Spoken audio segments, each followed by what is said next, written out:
Hello everybody and welcome back to World of Warships Legends. My name is Spartan Elite 43 and tonight we are back on the path to the Kansas and we're at tier 6, which means we're in the North Carolina. So let's look at our commander. We're running William Sims with Scharnhorst and Paolo de Revel. Now obviously if you do not have Scharnhorst, I recommend using Andrew Cunningham as a replacement. Flammable Cannoneer, Gyrating Drill Bits, Reaching Out, XXL, and Marksmanship with Will to Rebuild. If we look at our equipment, we are running AA Guns Mod 2. We are running Steering Gears Mod 2. And we are running Target Acquisition Mod. We are fully upgraded. We're running 3 heals obviously, and the spotter plane. Community contributor flag and the permanent camo that you get once again from the bonus, the Bureau project, sorry. And this one is leveled up. Alright, stats. Survivability, 60,400 hit points with a 19% torpedo damage reduction. You've got 9 406mm Mark 6s, 17.8 kilometer range with a 30.3 second reload time and 180 degree turn time of 32.7 seconds. If you fire HE, the maximum damage 5700 with a 36% chance of setting fires. Fire AP, your maximum shell damage is 14,410. Secondary armament, 127mm Mark 32s. You got 20 of those that reach out to 4.5 kilometers, reload in 6 seconds. Maximum HE shell damage is 1800 with a 5% chance to set fires. AA defense is very, very good. 20mm Ehrlichen Mark 4s, you've got 44 of those, doing 158 damage per second, reaching out to 2.4 kilometers.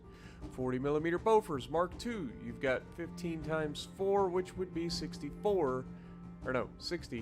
of those that do 238 damage per second, reaching out to 4.2 kilometers. Then you have the 122mm Mark 32 dual-purpose secondaries that you have 20 of that do 151 damage per second and reach out to 6 kilometers. Maneuverability, maximum speed 24.3 knots.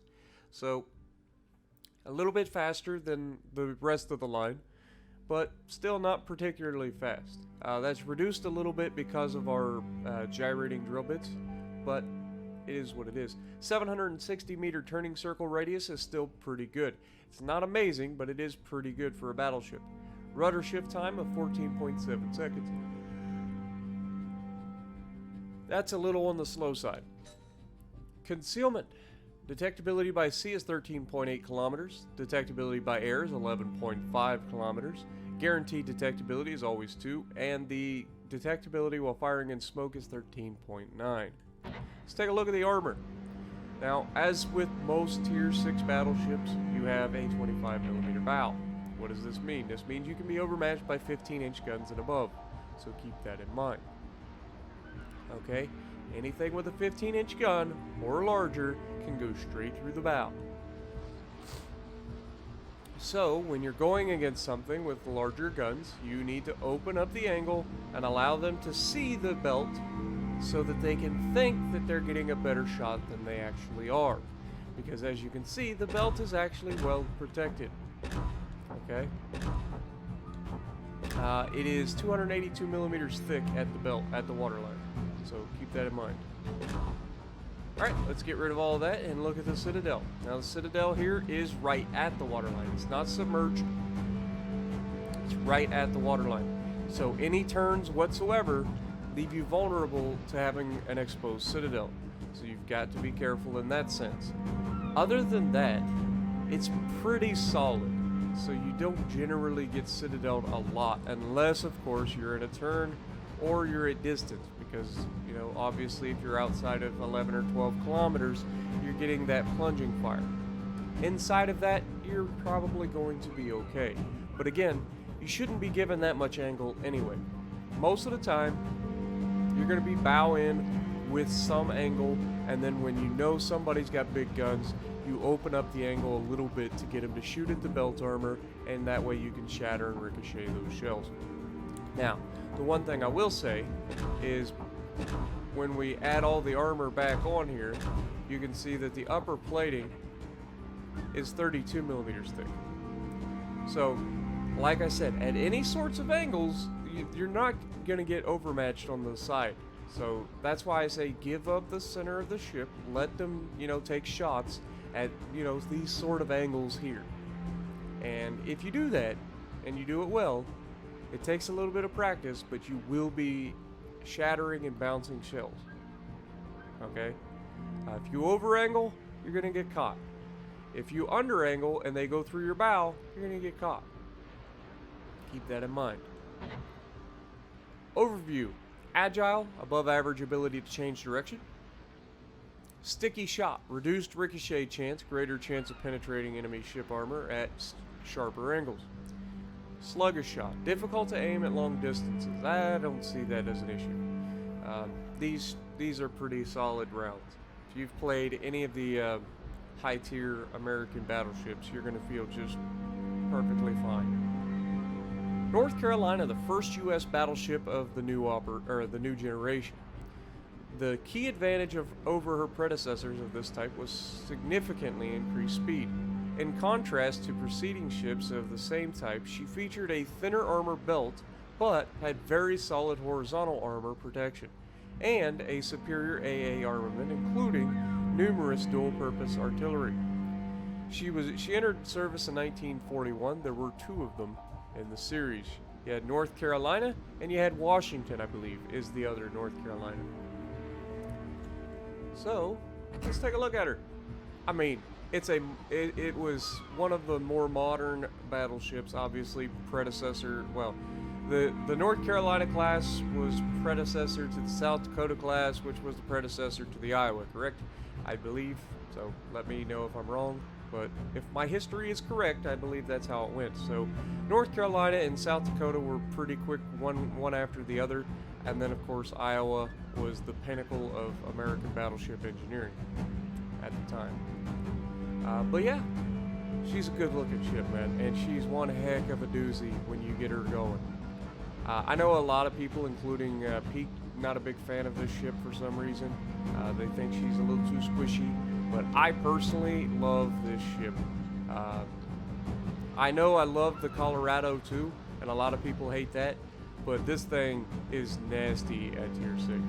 So, with that being said, let's get to the gameplay. Alrighty, so we're going to be on Neighbors, and we are in the North Carolina. Now, I will be honest with you guys. This particular line, has been one of the easiest path to of the series. Like, so far, this has been extremely easy for me. Whether it's just by rotten, or by good luck or whatever, I feel like I've kind of just exploded through this line. And it's only taken a few games in each ship. I think the only one that I actually took more than like 3 or 4 games to get the game that I wanted to showcase you guys was the Tennessee. And that was mainly because I am super aggressive in these battleships. So many people out there play the battleships, especially the American battleships, way too passively.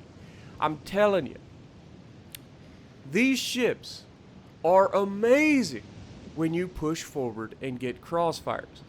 I don't know how to tell people otherwise. Like, battleship captains have to learn about crossfires. They have to learn how to position themselves to get those crossfires. They also need to learn how to get against ships that can absolutely pound you and make them not pound you, as we get our first shot against the Massachusetts. And we take just 12,000 damage off the man. And we didn't take any rounds back. Okay? We are not top tier in this match. But watch what we are capable of doing in this ship against higher tiered ships that can absolutely punch us in the mouth. Massachusetts, one of the best battleships in the game. Alabama, one of the best battleships in the game. They're very, very similar, okay? They're sister ships for a reason. Helena comes out broadside on, absolutely begging for it. We put the shot out there, and oh my god, wait for it. Pow! 2 Citadels, First Blood, Death Strike, get out of here. You cannot do that, light cruisers. As we take a Citadel back because we weren't paying attention. Actually, I don't think he Citadeled us. I think he just got a lot of penetrations. I didn't see any giant 14,000 numbers. I saw 8,000, I saw 4,000. So he just got a bunch of penetrations. However, he's also broadside, absolutely begging for it. Not the best dispersion in the world, but does it matter? Nope. As we get 5 penetrations and a Citadel, taking us up to 71,000 damage in 2 minutes and 10 seconds. Tell me again how the North Carolina is no good. There are so many people that say that this ship is just not good, and I don't understand it. I don't, because everything I've ever gotten out of this is such a reliable ship. Yes, it can be squishy. I get that. But all Tier 6 battleships can be squishy, especially against big guns. Now, here we catch the Roma slightly over-angled. We get some shots into the superstructure. And once again, we use the island cover to break contact with him so that we don't have to worry about a return salvo. So you can see he's firing at my teammates, who are not taking advantage of the island, who are turning all the way around to run the other direction. Now, what is that battleship that's behind me that's so afraid to move forward? It's a Scharnhorst, one of the tankiest ships in the game, with torpedoes. We won't talk about the Scharnhorst. What we will talk about is this Massachusetts who keeps making the same mistakes over and over again. And you can see, while I am mostly broadside, I also slowed down, which means his shells landed forward and giving him overpins. Okay? But you can see I'm angled relatively well here to him.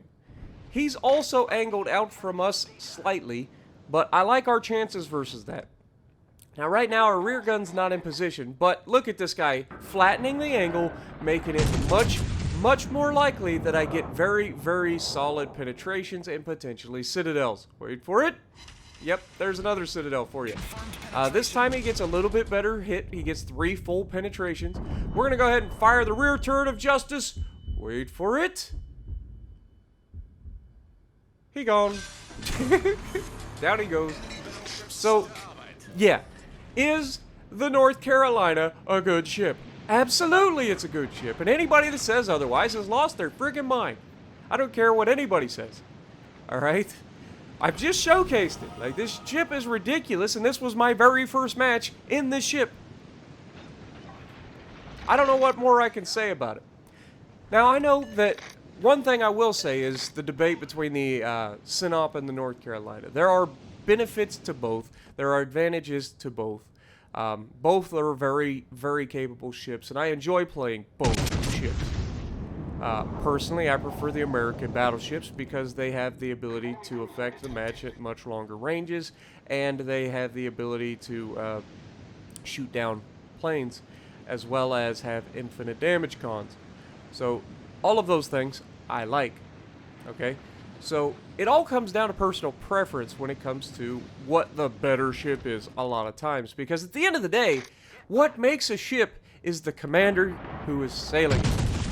Because I have been in so many fights with ships that should absolutely murder me and ships that I shouldn't be in, and they get nothing, or I absolutely slaughter them. And it's not because the ship is amazing, it's because the commander just simply doesn't know what he's doing. And so, at the end of the day, the argument of which ship is better all comes down to personal preference. And now we do take a Citadel from the Roma, but we knew that was going to happen. We have to turn out. We didn't have a choice. We don't want to go into a fight against the Leon and a Roma at the exact same time. And you can see the Scharnhorst is just now coming back into play. And he is going to come into play. Now, regardless of how much damage I've already got, 118,000 damage, very quickly, we have to kite out. We're out of heals. We're down to 22,000 hit points. I'm getting to be in range of my other battleship buddy so that I have some will to rebuild active. Okay? Because I'm going to need it. You know I'm taking rounds here. So, keep that in mind. Now, we've lost 3 ships, they've lost 2. The only 2 people that have died on the enemy team are the 2 people that I've killed. So here, we've got the Roma. We know we can't overmatch him. He's got 32mm bow. So we aim high, trying to get some shells into that superstructure, and honestly, that dispersion will make you cry. Like, that dispersion was awful. And that's going to happen sometimes. RNG giveth, RNG taketh. We've had some amazing dispersion at the beginning of this match. And so, that's the other thing that a lot of people, including myself, get wrapped up in, is we always see the negative and almost never see the positive when we are taking shots. Now, we take this shot at a broadside Leon, and I'm not going to lie, I was expecting him to explode. Because look at that salvo.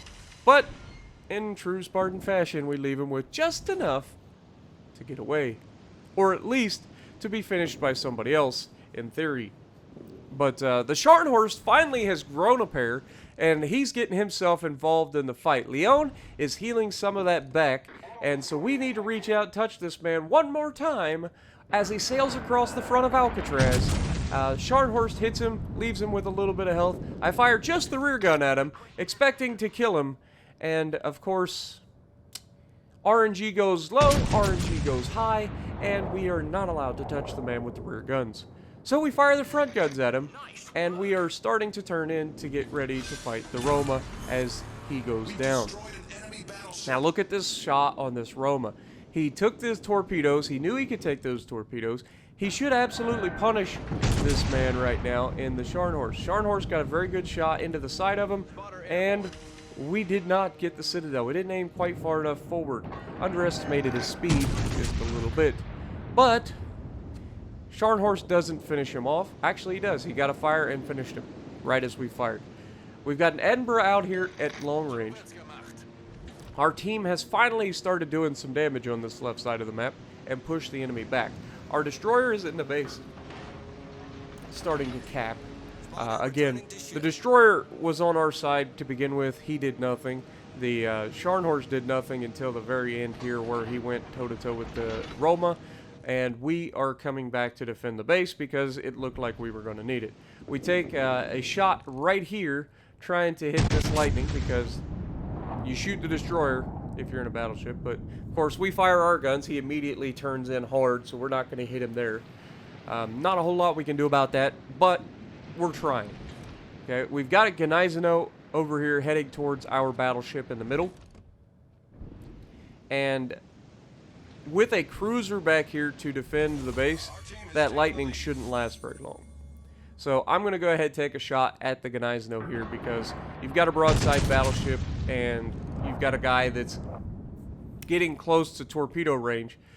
He manages to punch him pretty good, and we are going to be able to finish him off, giving us our 4th kill.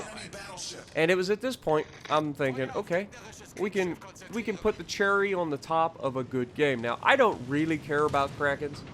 It's not a thing that I go for. I know some people do.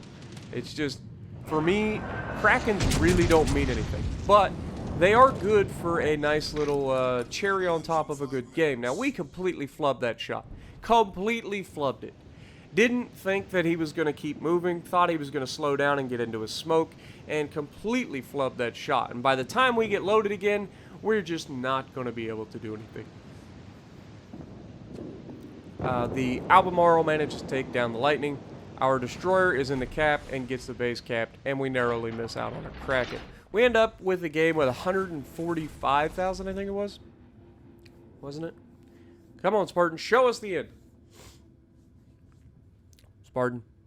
Thank you. 146,000, First Blood, High Cow, Dev Strike, top the leaderboard, 2,500 with 4 kills. So if you like what I'm doing, ouch, punch the like button, leave a comment below, subscribe to the channel if you haven't already, and as always, I will see you in the next video.